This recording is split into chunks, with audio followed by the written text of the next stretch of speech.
Coucou, j'espère que vous allez bien. Je suis contente de vous retrouver pour vous parler des livres que j'ai lus depuis le début d'année. J'en ai lu 5, et dont un qui a été une belle surprise pour moi et qui, j'avoue, m'a motivée à tourner cette vidéo. Du coup, je me suis demandé si j'allais faire des vidéos à chaque fois en fait que j'arrivais à une lecture que j'estimais très bonne et qui allait me motiver à vous en parler. Voilà. Donc, l'autre spécificité est que j'ai lu essentiellement de la fiction et comme j'avais dit, c'est quelque chose que j'ai envie de lire davantage en 2024, qui m'a beaucoup manqué ces dernières années. Donc voilà, je suis aussi contente du rythme de lecture et sans plus tarder, je commence à vous parler des livres que j'ai lus.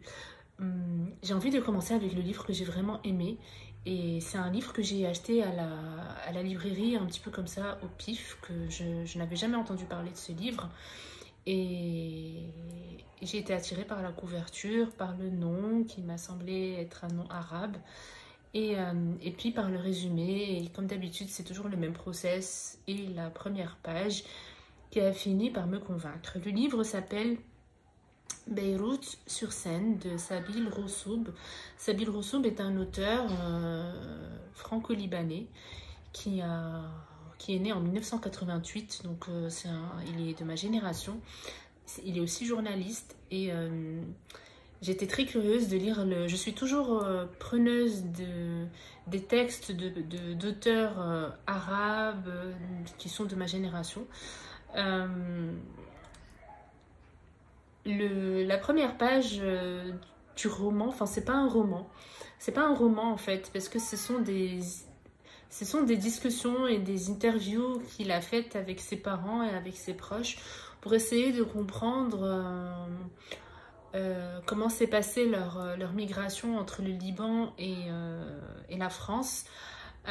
C'était aussi pour lui une tentative de combler un petit peu les silences et les vides de cette histoire qui est son histoire finalement et où il restait des zones d'ombre, des non-dits qu'il a essayé d'élucider à travers ce livre. J'ai beaucoup aimé cette lecture, ça se lit très bien, ça se lit très vite, c'est très spontané, authentique, naturel, et en même temps, quand je dis ça, c'est-à-dire que c'est pas prétentieux comme texte, c'est pas un livre avec des grands mots intello, voilà. C'est pas un livre où il cherche à prouver quelque chose à quoi que ce soit, à qui que ce soit en fait, et ça j'ai bien aimé. C'est un livre qui a aussi été hyper instructif pour moi. J'ai découvert le Liban avec ce livre et la guerre du Liban que je ne connaissais pas du tout, enfin, à part voilà, ce que je voyais dans les infos et encore.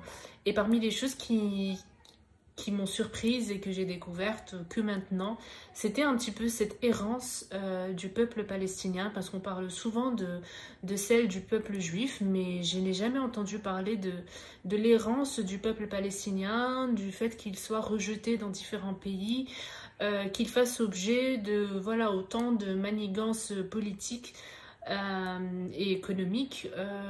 Voilà, pour moi ça a été vraiment voilà, j'ai débarqué, il faut le dire, par rapport à cette histoire et par rapport à la guerre du Liban. Donc pour moi, c'était une très bonne lecture et je suis très contente que l'auteur l'ait écrit. C'est un texte qui est intime, personnel et en même temps historique, en quelque sorte. Et moi, comme je l'ai souvent dit, je préfère m'instruire sur les événements historique et politique à travers les livres et non pas à travers les médias, parce que les auteurs prennent plus de recul, prennent plus de temps, c'est plus lent, c'est avec voilà, c'est une autre perspective et j'aime bien aussi ce côté personnel, une personne qui est concernée, qui raconte, qui porte sa voix pour parler de cette cause, voilà. Du coup, j'ai beaucoup aimé cette lecture et je la recommande.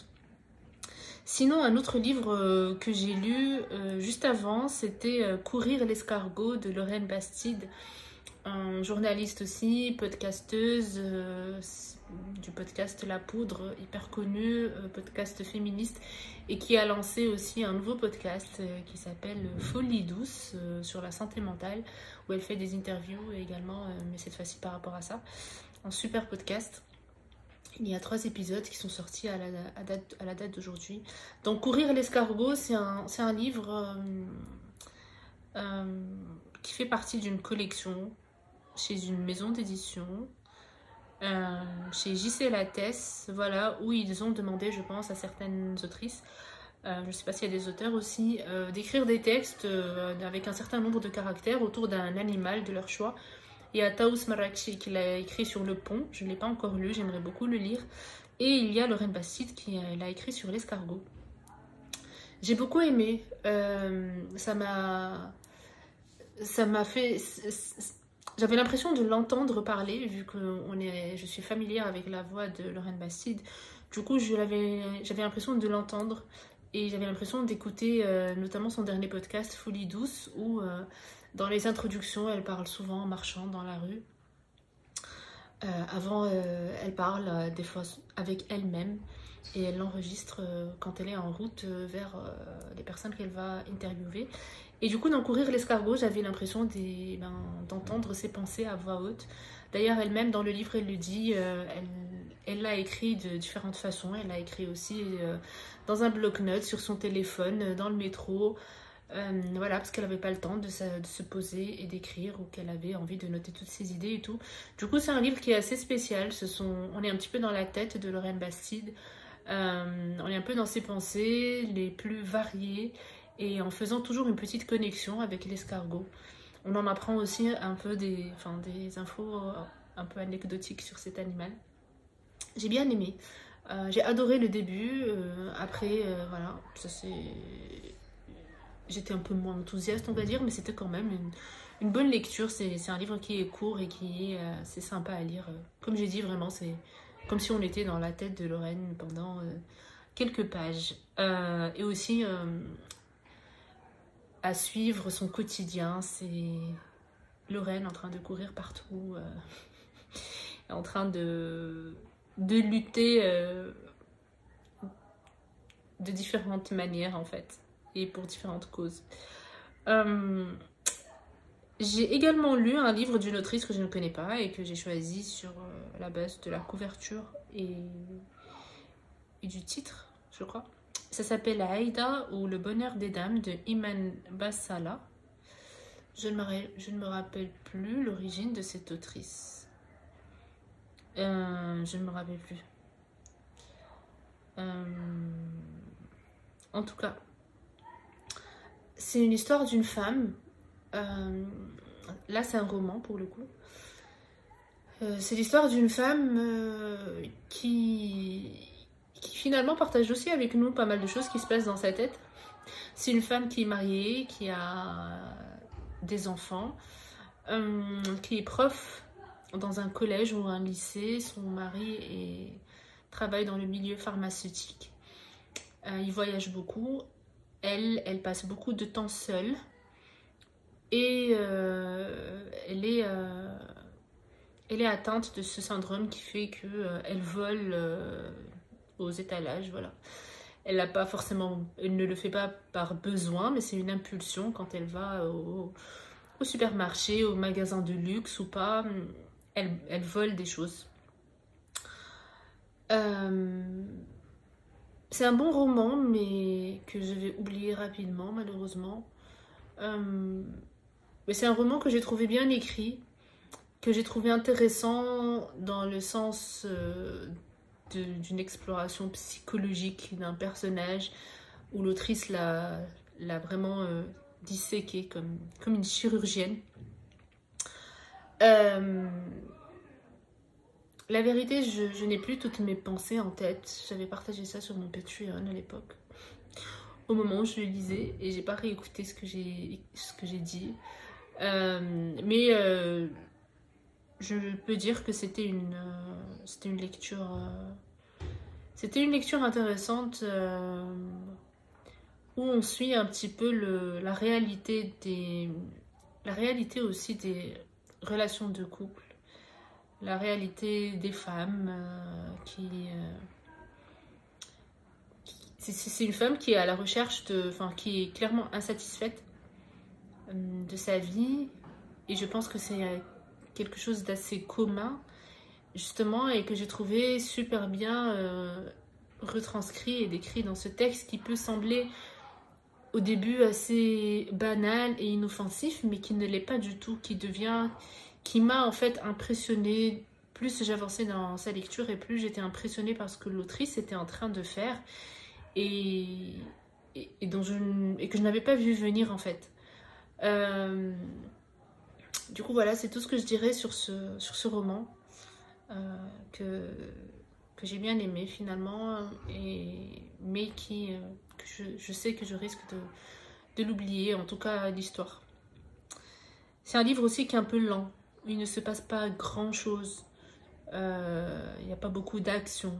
C'est un livre où j'ai sauté les dernières pages par exemple, parce que c'est bon, je me suis lassée. Et c'est aussi un de ces livres qui était prometteur, voilà, je me rappelle maintenant, qui était prometteur, mais dont la fin a été totalement pour moi absurde, quoi. J'ai pas compris, elle n'avait pas de sens pour moi.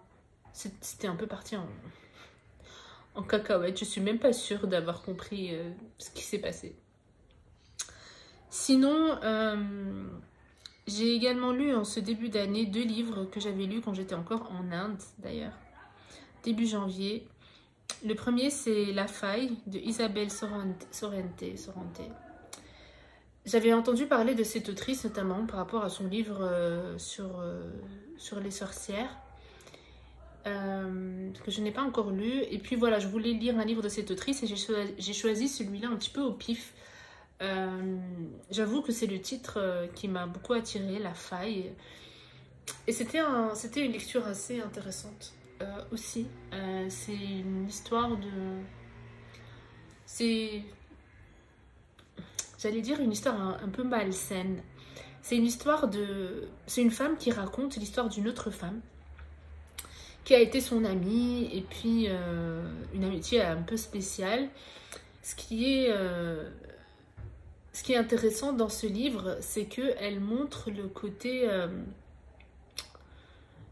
vicieux chez les êtres humains et chez la femme spécialement, puisque là il s'agissait de ça. Cette jalousie qu'il peut y avoir, cette satisfaction que peut ressentir une femme quand elle découvre que finalement l'autre n'est pas aussi belle qu'elle le croyait, et ça elle l'a répété plusieurs fois dans le texte. Je trouvais ça hyper intéressant, ce moment où tu découvres que cette femme-là, si tu la regardes sous cet angle-là de son visage, tu te rends compte qu'en fait elle n'est pas si belle, qu'en fait elle est moche. C'est un de ces livres où il y a plusieurs histoires en fait, et je veux dire plusieurs, ça dépend, on peut en parler de différentes manières, voilà. Et parce que je peux soit vous parler de l'histoire, et c'est l'histoire d'une autrice qui va écrire un livre sur une de ses meilleures amies, mais une amitié un peu particulière quand même, et qui vont être amies depuis le lycée jusqu'à la quarantaine. Donc je peux dire que c'est cette histoire-là. Je peux aussi dire que c'est encore une fois une histoire de couple et une histoire d'amitié. C'est une histoire de couple toxique, même si j'aime pas utiliser ces mots bateaux, mais une histoire de couple avec un homme dominant qui a des problèmes psychologiques et qui ont des répercussions sur ses comportements avec les femmes. Donc il y a ce côté-là aussi qui est intéressant dans le roman. C'est un roman vraiment spécial. Je ne sais pas comment le dire autrement. L'écriture de l'autrice, ses pensées, voilà. C'est un peu comme un... Je sais pas. S'il y avait une saison pour ce roman, ce serait une saison d'hiver avec ce froid qui te fait mal dans les os. C'était un peu ça. Je pense qu'Isabelle Sorrente, je lirai d'autres de ses livres, voilà. Je pense que c'est une grande autrice. Je pense que les interviews avec elle doivent être super intéressantes, par exemple. Même si je n'en ai jamais lu, je ne l'ai jamais vue. Mais voilà. Voilà. Je pense que c'est de la littérature, comme on dit. Ces textes, en tout cas celui-là. Et j'en lirai d'autres. Et ma première lecture de cette année, c'était un roman jeunesse. Je sais même pas depuis quelle a été la dernière fois que j'ai lu un roman jeunesse. Ça s'appelle En équilibre de Morgane Moncomble, que j'ai pris vraiment au pif. Et que j'ai commencé comme ça. Je commence énormément de livres de ces derniers mois et j'en abandonne la majorité. Et puis il y en a certains avec qui j'accroche et que je continue. Et En équilibre, ben voilà, je l'ai commencé. Je savais pas du tout ce que ça allait donner. Et finalement, j'ai beaucoup aimé. Je l'ai trouvé super bien écrit. Je l'ai trouvé super bien écrit dans le sens où c'est un livre jeunesse qui est écrit avec beaucoup d'intelligence, beaucoup de compassion, beaucoup de sagesse. Voilà. C'est une histoire d'amitié et d'amour aussi, si je me rappelle bien. Oui. Entre des adolescents et adolescentes. Et c'est aussi un livre sur la grossophobie. C'est un livre hyper bienveillant, je ne sais pas si je l'ai dit. Et voilà, ce que j'ai beaucoup aimé, ce sont ces personnages adolescents, mais qui sont très matures, qui sont très sages. Les discussions, les dialogues, les réflexions sont hyper bien pensées, hyper bien faites, voilà, hyper matures, hyper sages. C'est un bon livre à mettre entre les mains des adolescents et adolescentes, je trouve, voilà. Sinon, pour l'instant, j'ai un bon rythme de lecture.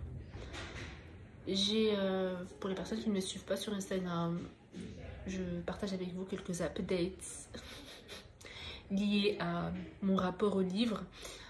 J'ai décidé de donner quasiment tous les livres que j'avais parce que je n'ai plus envie de les lire. Et j'avais aussi envie de faire un peu le vide et le ménage aussi sur ce côté-là. Du coup, je l'ai fait. Je crois que j'ai donné 75% de mes livres. Il reste 25% et dans les 25, je pense que je vais encore en donner. Et dorénavant, du coup, ce que je fais, c'est que j'achète un livre et je le lis. C'est comme ça que j'ai fait avec Beyrouth sur Seine. Je suis partie à la librairie, j'en ai acheté un, je l'ai lu en une semaine, c'était bon. Après ça, j'ai essayé de lire des livres que j'ai piochés dans des bibliothèques de certaines personnes ou chez moi, mais je n'ai pas réussi à les lire. Du coup, aujourd'hui, je suis partie à la librairie et j'ai appris un livre. Je vais vous le montrer.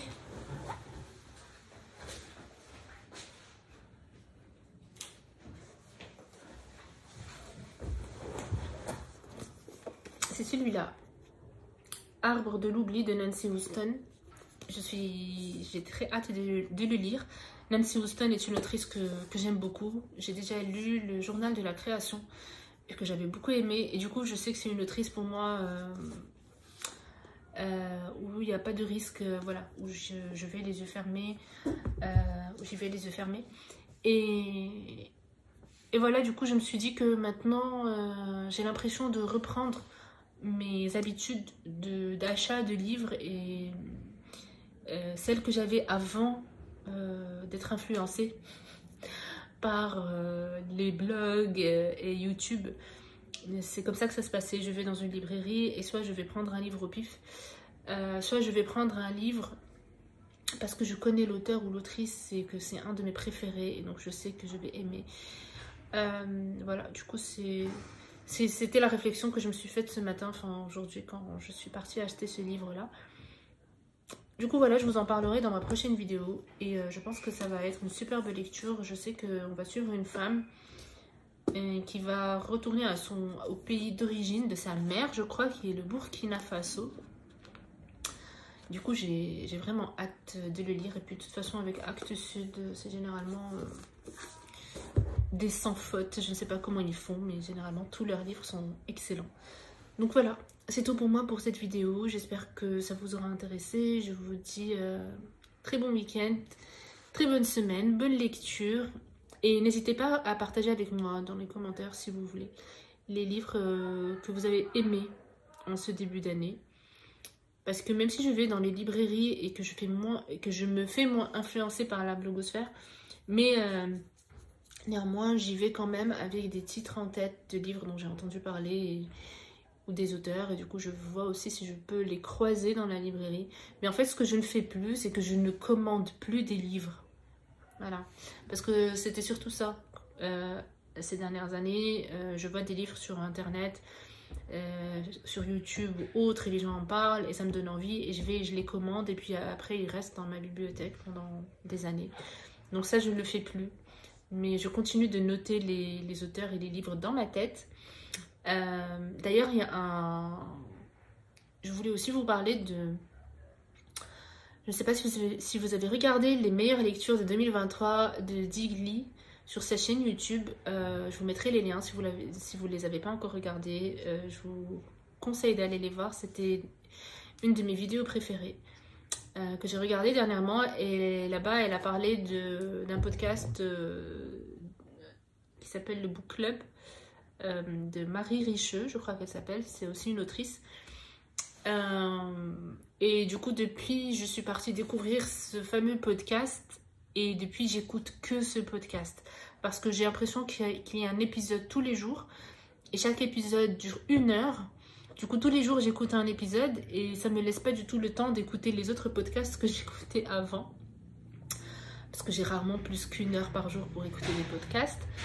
Mais voilà, je voulais vous en parler parce que c'est un super podcast. Et là aussi, du coup, je découvre des auteurs et des livres et que je note en attendant de les croiser un jour à la librairie ou à la médiathèque, qui sait. Voilà, je vous fais de gros bisous, bonne lecture et à bientôt. Salut!